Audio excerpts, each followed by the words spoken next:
Open-weight model releases and development. The democratization of model training continues at the grassroots level. A second-year undergraduate AI student has released Annie, a Qwen 314B fine-tune trained on a single NVIDIA A6000 GPU borrowed from their professor. Through progressive training, starting with short 0 to 4K token samples and scaling to 32K context, early stopping on high-quality synthetic data, and careful optimization, training time dropped from a projected 1.6 months to just 2 weeks. The model achieved 41.7% pass-at-1 on LiveCode Bench v6, though the creator is admirably transparent about likely benchmark contamination since the training dataset, NVIDIA's OpenCode Reasoning 2, was curated during the same period as the test questions. The honest self-assessment, did I beat NVIDIA's Nemotron 1.1? Unlikely. Does it demonstrate a student can realistically train a model that comes close to SOTA? Absolutely. Is refreshing in a field prone to overclaiming. Alibaba Tongyi has open-sourced 2 audio models, Fun Cosi Voice 3.0, 0.5B parameters for text-to-speech with zero-shot voice cloning, and Fun ASR Nano 2512, 0.8B parameters for lightweight automatic speech recognition. Community reception has been positive, with users noting that Fun Cosi Voice 3 appears to be the first model that handles Italian decently. Meanwhile, a math major turned ML engineer has released Arch Router 1.5B, a small router model now handling over 1 million user interactions for Hugging Face, including coding use cases in Hugging Chat. The insight behind Arch Router is that policy-based routing gives developers the right constructs to automate behavior grounded in their own evaluations, rather than optimizing for benchmark performance that doesn't reflect real-world preferences. AI development tools and libraries. The tension between letting LLMs improvise and keeping them on Rails has spawned a new open-source library called Steer, now at version 0.2. Born from a discussion about the confident idiot problem. Why deterministic checks matter more than LLM as a judge approaches, Steer wraps agent functions with hard guardrails including regex validation, JSON schema enforcement, and logic checks to block hallucinations locally before they reach users. The clever addition in v.2 is a data engine. Catch errors with hard rules at runtime, export failures and fixes to JSON, then fine-tune a local model, or GPT-4o Mini, to learn the correct behavior permanently. The creator uses Pydantic for the parsing layer before verifiers hit, which handles technically correct but ugly output like weird white space and string-to-int coercion. The philosophy is explicit. For fine-tuning data, I want the model to learn to output perfect strict formats, not just good enough ones. Hugging Face has published a comprehensive guide to tokenization changes coming in Transformers v5, which fundamentally redesigns how tokenizers work by separating tokenizer design from trained vocabulary, analogous to how PyTorch separates neural network architecture from learned weights. The key insight is that tokenization happens in sequential modular stages: normalization, pre-tokenization, the actual tokenization algorithm, BPE, unigram, or wordpiece, post-processing to add special tokens, and decoding back to text. Each component can now be swapped or modified independently without rewriting everything else. This modularity enables users to understand, customize, and train model-specific tokenizers with significantly less friction. Important because effective tokenization that compresses text into fewer tokens directly extends usable context without increasing model size. For context, training a tokenizer on Chinese corpora might achieve 3x compression improvements over a generic English-focused tokenizer. On the practical tooling front, a developer has released a fast API wrapper for the original Vibe Voice models, 7B and 1.5B, that allows custom voice usage, unlike the current Microsoft voiced iteration. The wrapper works well for ebook narration use cases and deploys via Docker on Ubuntu. Another developer has compiled 40+ Claude Code tips into a GitHub repository after 10 months of intensive use, covering everything from workflow optimization to the advantages of using the Terminal app over the VS Code extension. The Terminal approach offers simpler instance management. Just open a new tab and type C, plus the flexibility to position Claude alongside whatever you're examining, whether that's GitHub, browser content, or VS Code itself. AI visualization and analysis tools. Understanding what happens inside transformer models remains one of the field's thorniest challenges, but a new visualization tool approaches the problem with an unexpected metaphor: MRI-style brain scans. The tool, demonstrated on Llama 3.23b, displays per-dimension activity stacked across layers with voxel height and color mapped to KL divergence deltas, essentially showing where the model is doing meaningful computation versus where dimensions contribute little. The visualizations reveal intriguing patterns. The final layer appears to concentrate a disproportionate amount of representational mass compared to layer 27, while early layers show numerous dimensions with minimal contribution that could potentially be pruned without cognitive impact. The contrast between middle layers and the output layer suggests something interesting about how transformers organize their computations, with significant work happening in the last layer that earlier layers don't exhibit. Community feedback has been enthusiastic, with suggestions for time-based playback to visualize activation flow per token, which the developer has added to the roadmap. This kind of interpretability work, even at an early stage, offers glimpses into the black box that might eventually inform more efficient architectures. Separately, researchers have released LightX, a video generation framework that jointly controls camera trajectory and illumination from monocular videos. The system uses a disentangled design where geometry and motion are captured via dynamic point clouds projected along user-defined camera trajectories, while illumination cues come from a relit frame consistently projected into the same geometry. To address the lack of paired multi-view and multi-illumination training data, the team developed a degradation-based pipeline with inverse mapping that synthesizes training pairs from in-the-wild monocular footage, a pragmatic solution to a real data scarcity problem. Enterprise AI implementation challenges. A recurring pattern in AI deployment deserves more attention: the tool that works only when someone babysits it. The symptoms are familiar: a mental list of things you tell ChatGPT before every run, fear of changing prompts because last time it broke everything, and no clear documentation of how the system actually works. The problem typically isn't that you need a bigger model, it's that you need a simple map of your own system so changes don't induce panic. The distinction matters because throwing compute at an organizational problem wastes money while leaving the actual issue unresolved. The discussion touches on a maturation point many developers hit. When iterate fast in prod and see what happens stops being safe because real state and billing now exist. The transition requires shifting from main to prod deployment toward feature branches, staging with realistic data, promotion pipelines, and tests wired in intentionally rather than accidentally. AI tools have made comprehensive logging, monitoring, and E2E tests dramatically easier to implement. Suddenly, solo projects have safety nets that would have been unthinkable pre-AI. But the tooling creates its own risks around what data flows through those logs and where it travels. Browser console to third-party tools to screenshots in public threads. A more sobering perspective comes from agentic engineering practitioner Brad Ross, who argues there are no shortcuts to building reliable AI systems. The field compounds over time like muscle memory. 25 years of writing code by hand helps, making every mistake 100 times helps more. His approach involves an abstraction layer between human prose and a neural symbolic language optimized for machines, with validation swarms enforcing alignment against specifications.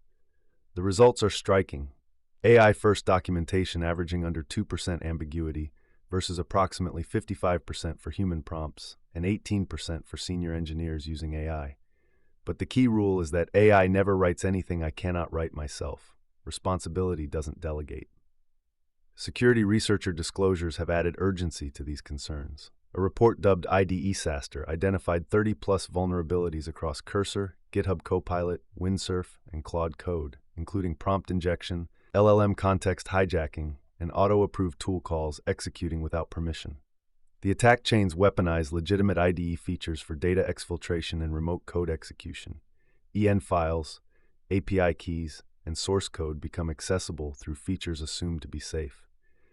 With an estimated 85% of developers now using AI coding tools daily, Most have no idea their IDE treats its own features as inherently trusted.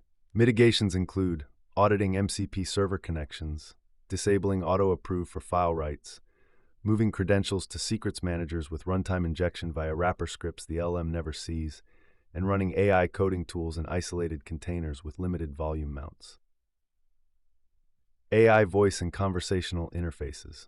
XAI has launched the Grok Voice Agent API, built on the same stack powering Grok Voice for millions of users in mobile apps and Tesla vehicles. The company makes bold performance claims.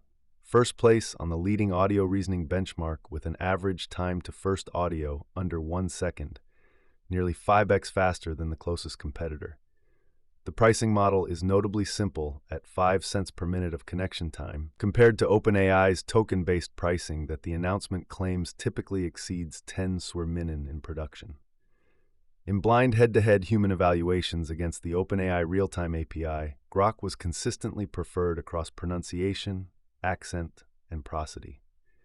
The technical approach is differentiated by in-house development of the entire voice stack, including voice activity detection, tokenizer, and audio models trained from scratch. This vertical integration allows rapid iteration across every component.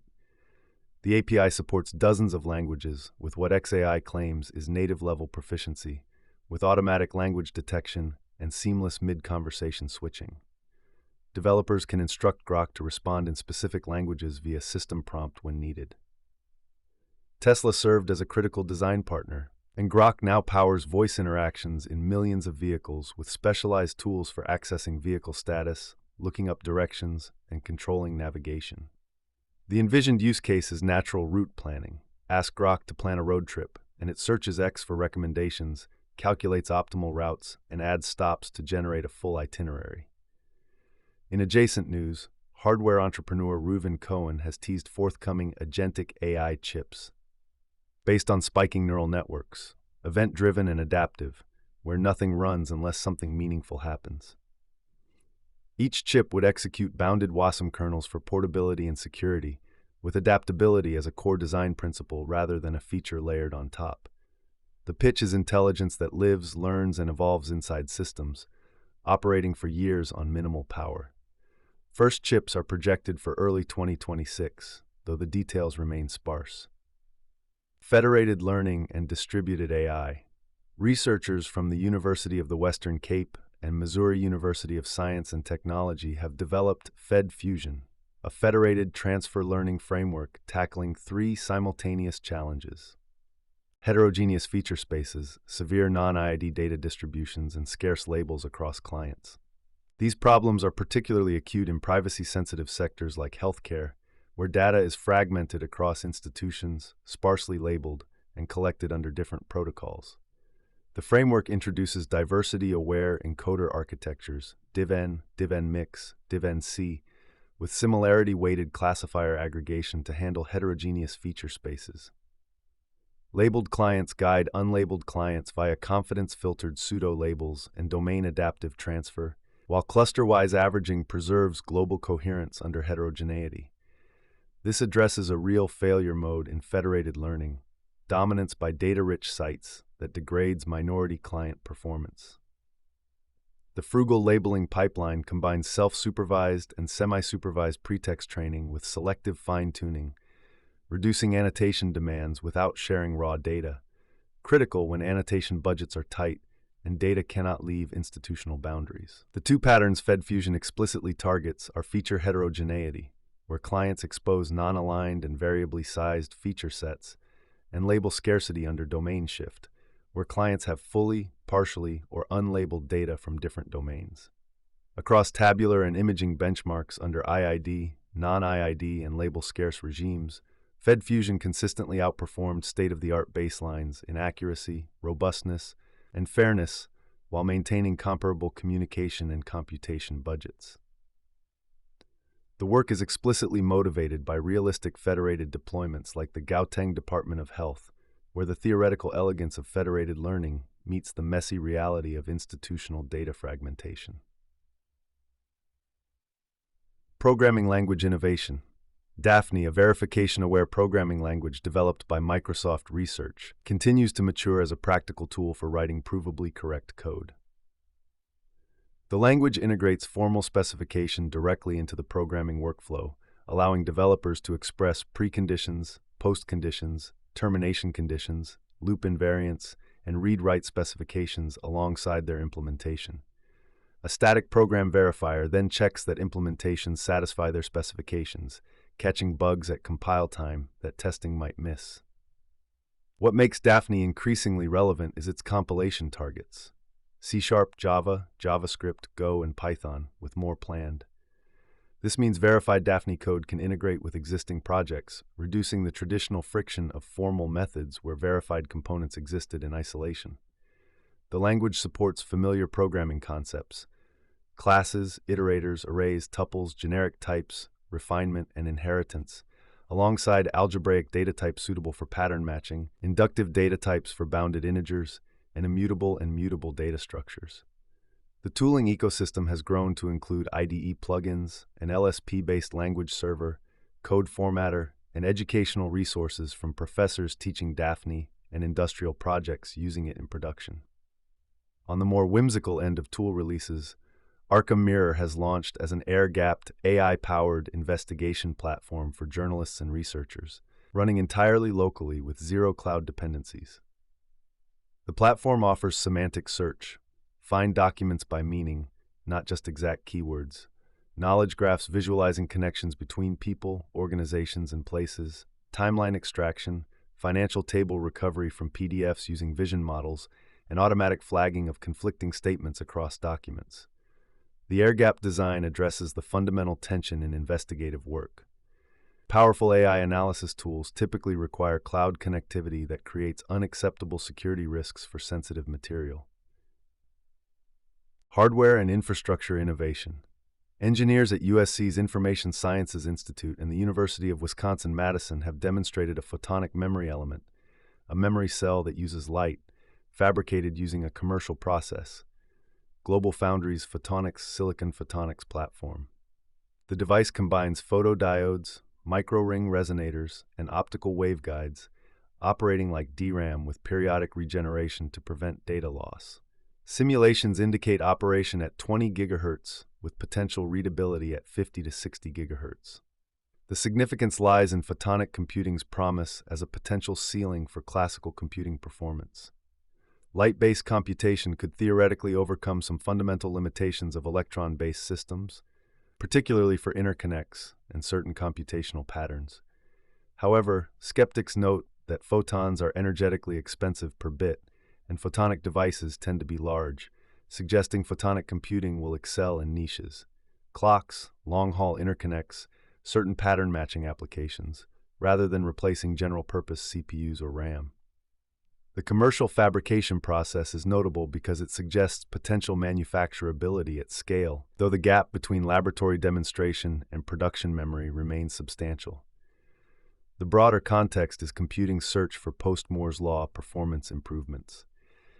As traditional transistor scaling reaches physical limits, researchers explore alternative computing paradigms, including photonics, neuromorphic chips, and quantum computing. Each approach excels at different problem classes while struggling with others. Photonic memory addresses the specific bottleneck of memory access latency, which increasingly dominates system performance as compute speeds outpace data movement. Whether this particular approach scales to practical applications remains to be seen, but the demonstration of working photonic memory on a commercial process represents genuine progress toward the science fiction vision of computers that compute with light.